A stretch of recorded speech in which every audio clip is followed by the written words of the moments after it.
It's like in one sense you don't know who you're serving, but the dichotomy to that is that you always know who you're serving, and you're serving God. They may love your work. They may get out of your chair and love your work, but they will then realize that they can't work with you though. Hey y'all, it's your girl Kaelyn Ryan, and I am here again with another word from God. I am your next daytime television host, correspondent, TV personality. That's just what it is. That's just what it'll be. I'm a server and I work at a restaurant. For those of you that know, for those of you that don't, I express my whole entire journey of what it's like serving people and serving God. Check that video out right here. Prefaced my statement with that because I was at work and doing what I'm paid to do. I was serving. It was a family of 4, a mother, a daughter, a son, and an uncle. So the adults were siblings. And, you know, from the mother, she had 2 kids. So that was his niece and nephew. Unbeknownst to me, it was the niece's birthday. So I'm already in a great mood because that's typically where I'm at with things in my day. I'm in a great mood. I approached the table and I recognized her, how cute her hair was. Like it was like this red burgundy type vibe. She was smiling, blushing, whatever have you. We move on. I take the order. I do my part. Everything comes out correctly. Everything's great. Refills. They want for nothing. They're having a good time. Okay? Or so I thought. You feel me? So this particular shift, which happens sometimes but not all the time, I was over 2 different sections. The outside section, which is not necessarily close to the main section. So I had to keep going outside, checking in on people, making sure everything was up to date for them and that they were having a great experience, in addition to running back inside. These 12 tables matter just as much as the 8 tables I have outside. So yeah. Okay. It was a long day, but you do what you gotta do. You're there to work, so make it work. So yeah, I'm doing what I do, which to me, I hate to use the term bare minimum because I'm still giving my best, but giving my best to my tables and being kind and personable is the bare minimum for me because that's what I'm paid to do. And I represent Christ. So in all things that I do my best to represent him in that way. You know what I mean? I'm not very big, but I was really doing well this day. Okay, so I'm serving them. There's really nothing more to the story as far as how I serve them. Which is what led to my surprise at the end of our interaction. So I give them their check. Yeah, I give them their check, and before I end up doing something, the uncle gets up from the table and asks me, "Hey, like it's my niece's birthday. Hey, it's my niece's birthday. Do you mind? We'll do." I said, "Say no more. Say no more. You guys were already gonna get a free dessert from me. Because I like you guys."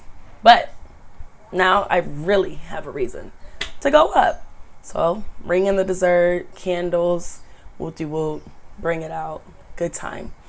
As I started pre-bussing, picking up plates from the table to create more space for them, giving them boxes, the whole shebang. I'm trying to remember correctly, Lord, help me out with this. I give them their tab, the mom gives me her card, I head on over, use it at. I'm still kind of close to where they are, to where she kind of is like, "Oh, hey, can I say something to you really quickly before you like go?" And I'm like, "Yeah, what's up? What's going on? What do you guys need? Like, what's up?" She tells me, and this is the mother at the table, she tells me, "Thank you so much." And she proceeds to start tearing up and wiping away tears. And I'm like, "What's going on?" Like, yeah, don't mention it. Like, at this point, I don't know what's going on, but I'm saying you're welcome, but I'm just kind of also like what's going on? Like, what can I do? Or what did I do, child? I'm nervous at this point. So she's tearing up, and then she's like, "Oh, I just want you to," she says that she just wanted me to really know how thankful they are for me and my service and that I was the best. And I'm like, oh my gosh, like, don't mention it. Like, you guys are great. God bless you. I thought she was at a period. She was at a comma. She continued and then expressed how this birthday means so much for her daughter because this is the first birthday without her dad, who passed not too long ago. So she's teary-eyed, the little boy's teary-eyed, the daughter's trying to hold back tears, and the mom is looking me dead in my face with tears and a smile, I guess, and is telling me thank you because I made today special. I made a day that was hard awesome for them. Whole time I'm just, you need drinks? What do they need? What do they need? Do they need salt and pepper? What can go with there? I'm busy doing my part because I'm there at work. Whole time they were planted in my section. In one way you can think of it, because God trusted them with me, that he cares so much about them that he would strategically have them in my section at my table that day where I apparently did so well, you know. I'm thinking, as if that's not enough, like, whoa. I'm like, I'm so sorry. And I started speaking the gospel about, to be absent from the body is to be present with the Lord, and that how beautiful they are as a family. And I just had my own little interaction with them. I ended up hugging the daughter. She looked like she probably turned like 17, 18. It's so tough. Yeah, so then I think I'm done at that point. And not like done like I'm trying to escape, but we wrapped up our conversation. I think they're going to leave, and I give them some time to themselves to regroup, and I go do whatever I needed to do. Then the daughter's like, oh, excuse me, I just wanted to say thank you personally. I'm like, what more? What you would have thought? You would have thought I told them I could buy them a house. One day I'll be able to bless people in that manner, but the thank yous just kept rolling. She's like, I just want to say thank you because today is so hard and you were absolutely amazing. And I'm just like, and she's like, and I want to give you this. The mom already wrote in a tip. I don't remember it right now, but she wrote in a tip. So then I see money in her hand. I say, no, like, who, you guys are going through this and you're trying to give me money. You know what I mean? Like, I don't know. I said no, like a definite no. And then the mom was like, no, seriously. And the daughter was not, she was persistent.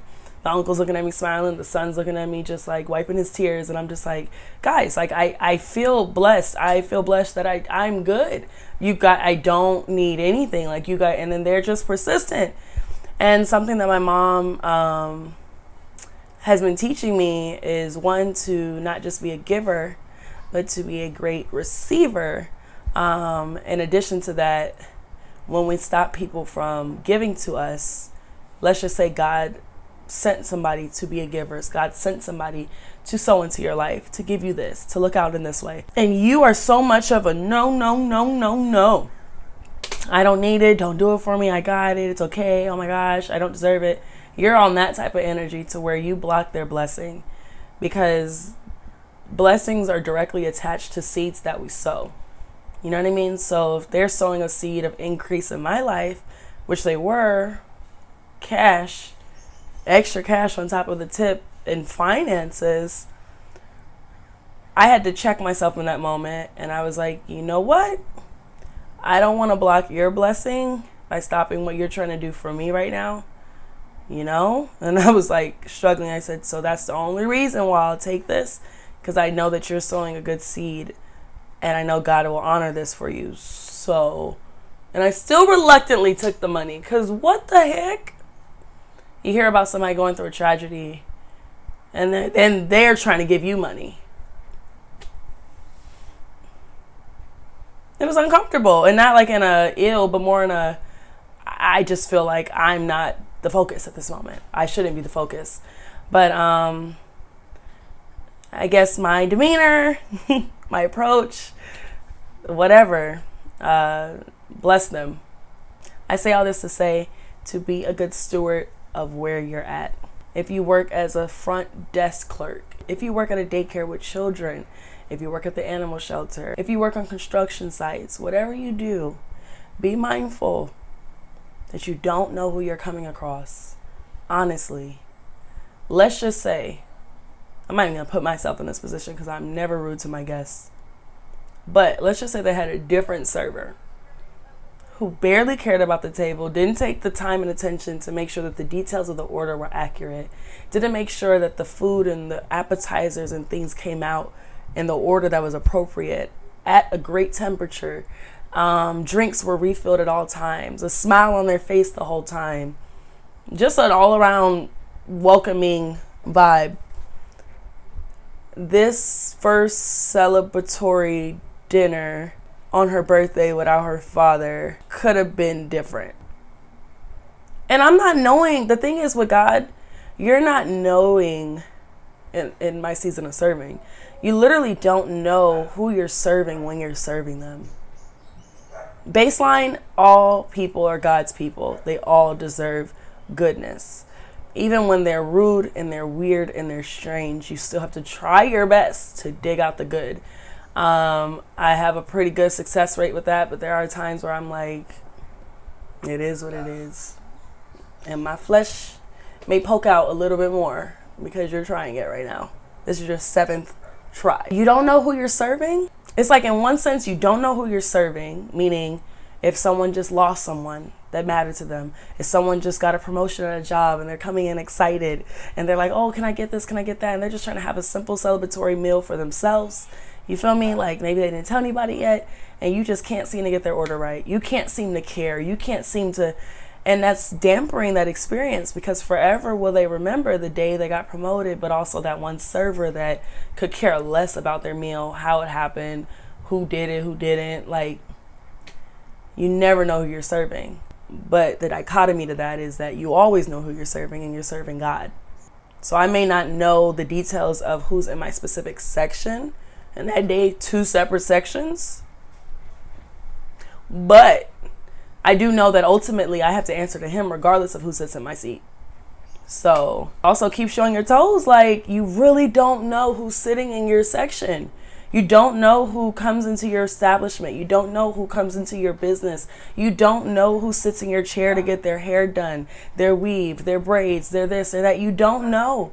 And if you take this haphazard attitude when you approach people, the initial hello, the greeting, when you really don't seem to care, that can set the tone, or it can make them write you off.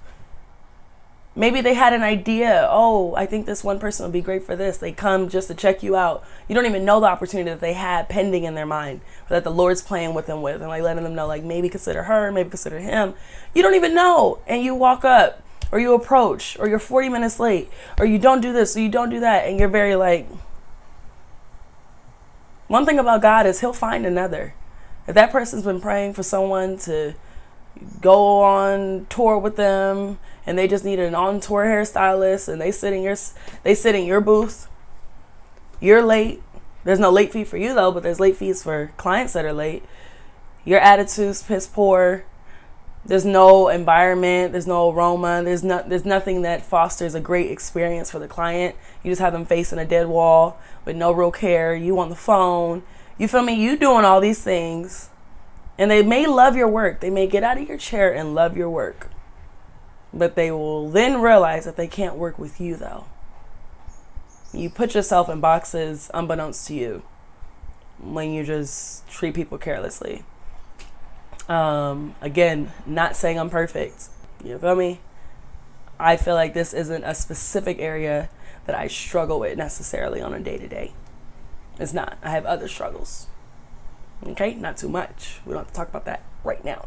But that pretty much sums up this video, y'all. Be mindful that at all times you're serving God. It's bigger than you think.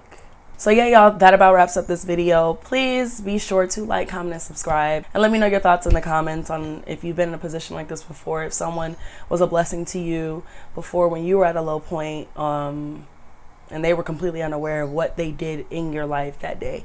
You know what I mean? Yeah. That's pretty much it. All right, y'all. I'll see you in another video.